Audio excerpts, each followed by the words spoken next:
Hello, good morning student. तो जैसा कि अपना जो लास्ट वीडियो था उसमें अपन ने किसके बारे में डिस्कस किया था? अपन ने डिस्कस किया था मुर्गियों के पालन के ऊपर, कुक्कुट पालन किस प्रकार से किया जाता है। ठीक है, जिसमें अपन ने क्या पढ़ा था कि कुक्कुट पालन के लिए मुर्गियों की अच्छी नस्ल क्या होती है, किस प्रकार से मुर्गियों का पालन पोषण करना चाहिए, किस प्रकार का पोषण, किस प्रकार का आहार उनको दिया जाना चाहिए, किस प्रकार से उनके पानी की व्यवस्था करनी चाहिए, किस प्रकार से मुर्गियां केज पिंजरों के अंदर रहती हैं और कौन कौन सी डिसीज सामान्य रूप से मुर्गियों में फैलती हैं, संक्रामक बीमारियों के बारे में या फिर नॉन इन्फेक्शन जो उनके अंदर होने वाली डिसीज थी उनके ऊपर अपन ने डिस्कस किया था।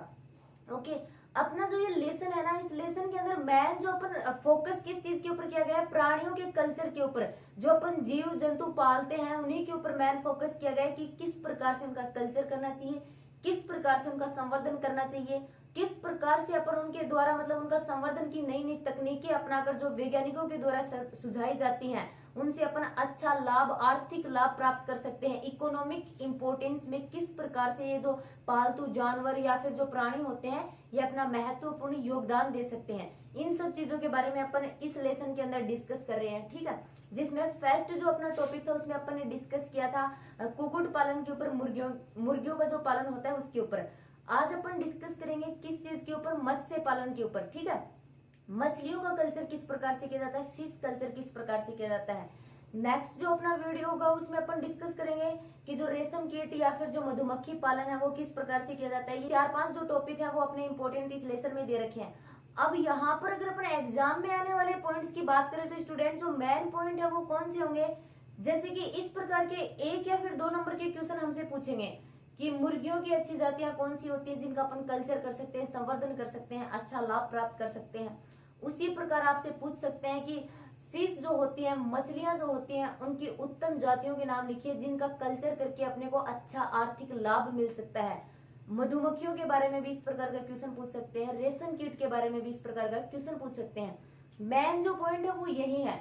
बाकी आपको पता है अपन इनके संवर्धन के बारे में पढ़ रहे हैं, इनके कल्चर के बारे में पढ़ रहे हैं, तो मेन पॉइंट जो होंगे वो क्या होंगे कि किस प्रकार के आवास में इनको रखना चाहिए। जैसे कि अपन ने पढ़ा था कि मुर्गियों के बारे में, पढ़ा था अपन ने, यही पढ़ा था कि मुर्गियों के खाने की उचित व्यवस्था होनी चाहिए, उनको कार्बोहाइड्रेट युक्त, प्रोटीन युक्त, वसा युक्त ये भोजन देने चाहिए, क्योंकि जब अपन उनको पूरे अच्छे तरीके से ख्याल रखेंगे तभी वो अपने को बदले में अच्छा बेनिफिट दे सकते हैं, अच्छा आर्थिक लाभ अपन उनसे प्राप्त कर सकते हैं। और अपन उनका कल्चर कर क्यों रहे हैं, अपने आर्थिक लाभ के लिए ही तो उनका कल्चर कर रहे हैं, अपने आर्थिक लाभ के लिए अपन उनको पाल रहे हैं। तो अगर अपन उनके स्वास्थ्य पर पूरा ध्यान रखेंगे तो बदले में अपने को क्या होगा, उनसे मुनाफा भी अच्छा प्राप्त होगा।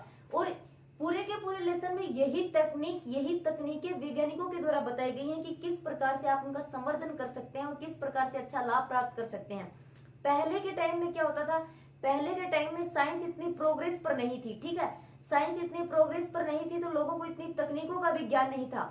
अब फिश कल्चर से बात शुरू कीजिए आप, जो मछलियों का पालन है ना ये पहले भी किया जाता था एंड अब भी किया जाता है, लेकिन पहले के मुकाबले अब इस फिश कल्चर वाला जो क्षेत्र है, मछलियों को जो पालने पोसने का जो ये क्षेत्र है, इसमें वृद्धि आई है। अब वृद्धि क्यों आई है, क्योंकि एक तो लोग जो है वो इनके बारे में जागरूक हो गए। भाई अगर अपन इस काम में, इस जगह पे अगर अपन अपना मतलब कुछ पैसा लगाते हैं तो अपने को ये प्रॉफिट होगा, इतना प्रॉफिट होगा। इसी चक्कर में वहां पर मतलब फिश कल्चर और इनके बनाए जाते हैं। आपने देखा होगा कि मुर्गियों के जो अपने आसपास जो है अपने इलाके में मुर्गी फार्म तो काफी देखे होंगे आपने।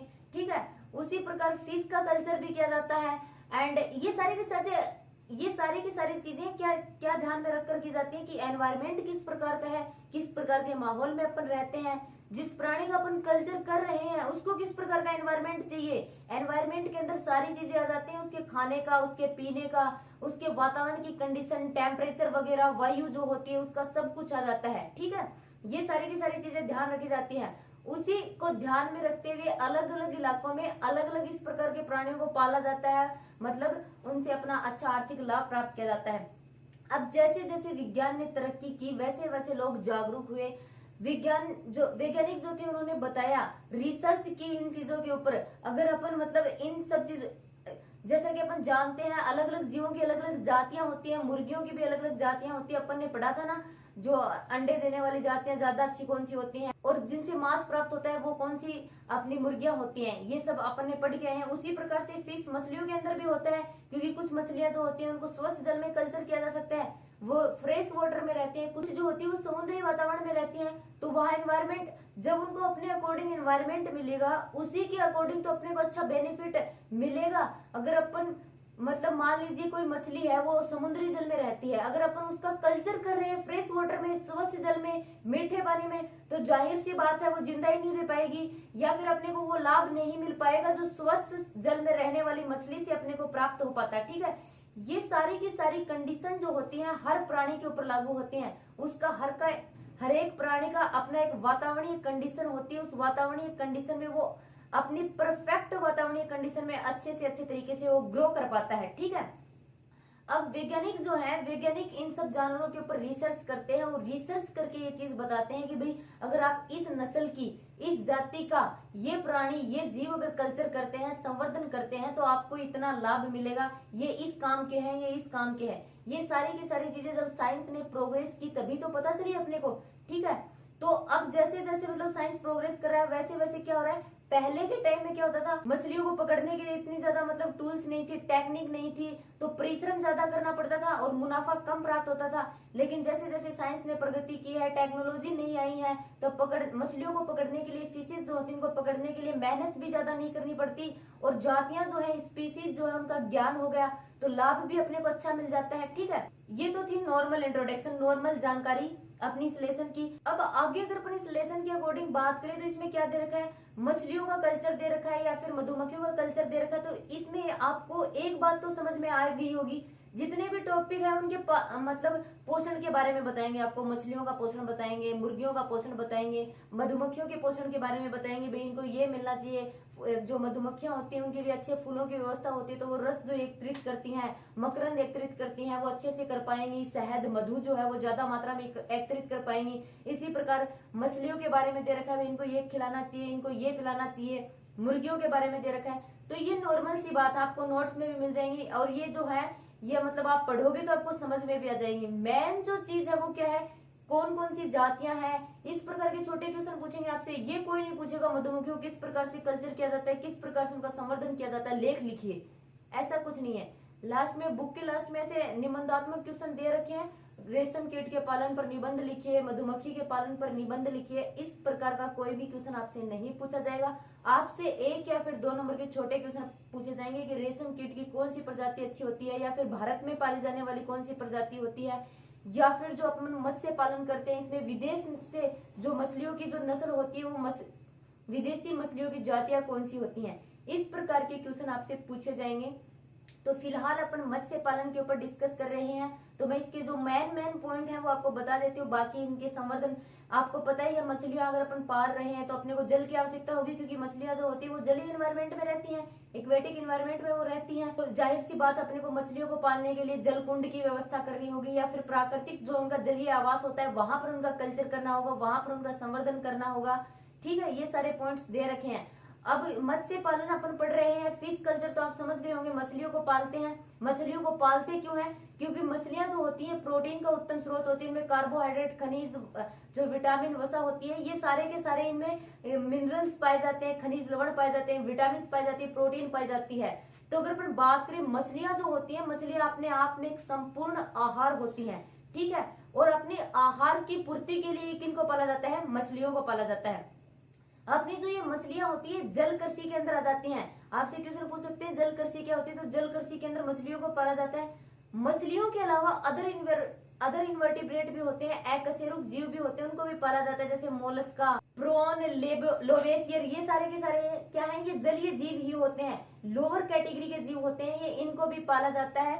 ठीक है, जल कृषि के अंतर्गत। अब आगे अगर अपन अपने नेक्स्ट पॉइंट पर बात करें तो इसमें क्या दे रखा है, संवर्धनशील मछलियों का प्रकार दे रखा है। अब संवर्धनशील मछलियों का प्रकार कैसे, मतलब स्वच्छ जल में जो मछलियां होती है, फ्रेश वाटर में अपन मछलियों को पालते हैं, वो मछलियां अलग होंगी। जो एलिमेंट जल में अपन पालते हैं वो मछलियां अलग होगी। अब जो स्वच्छ जल में मान लीजिए कोई मछलियां अपन पालते हैं, अगर अपने को नॉलेज नहीं है, अगर अपने को मतलब वैज्ञानिकों ने ये बात सुझाई नहीं है कि कि भाई ये जाति है ये स्वच्छ जल की है और ये मछली की जो जाति है ये समुद्री जल में पाई जाती है। अपने को पता है नहीं, अपन समुद्री जल में रहने वाली जो मछली है उसको स्वच्छ जल में, मीठे जल में उसका पालन पोषण करते हैं, तो जाहिर सी बात है अपने को वो आर्थिक महत्व प्राप्त नहीं होगा जो अपन चाहते हैं। ठीक है, क्योंकि वो उस एनवायरमेंट में रहने के लिए कैपेबल ही नहीं है। ठीक है, समर्थ ही नहीं है वो उस एनवायरमेंट में रहने के लिए, क्योंकि वो जो थी वो अपनी समुद्री पानी की मछली थी, वो वहां पर संवर्धन कर सकती थी, वहां पर वो अच्छे प्रकार से जो क्या कर सकती थी, ग्रोथ कर सकती थी अपनी। बट अपन ने उसका एनवायरमेंट चेंज कर दिया, अपन पाल रहे हैं उसको मीठे पानी में, तो क्या होगा, उसका एनवायरमेंट पूरा का पूरा चेंज हो जाएगा, तब अपने को आर्थिक लाभ नहीं मिलेगा। तो संवर्धनशील मछलियों का जो प्रकार है, इसमें अपन तीन चीजों पर अपनी तीन प्रकार की मछलियां आएंगी। फर्स्ट जो प्राकृतिक रूप से या फिर स्वच्छ जल में पाई जाती हैं, सेकंड एलवण जलीय मछलियां, थर्ड जो होंगी वो कौन सी मछलियां होंगी, वो विदेशी मछलियां होंगी। विदेशी जो मछलियां होती हैं जो विदेशों से लाकर पाली जाती हैं, विदेशों से जिनको लाकर कल्चर किया जाता है। अगर अपन बात करें वो मछलियां कौन कौन सी है संवर्धनशील मछलियां, फर्स्ट जो थी वो अपनी देशज मछलियां थी। ठीक है, सेकंड जो है वो अपनी कौन सी मछलियां हैं, एलवण जलीय,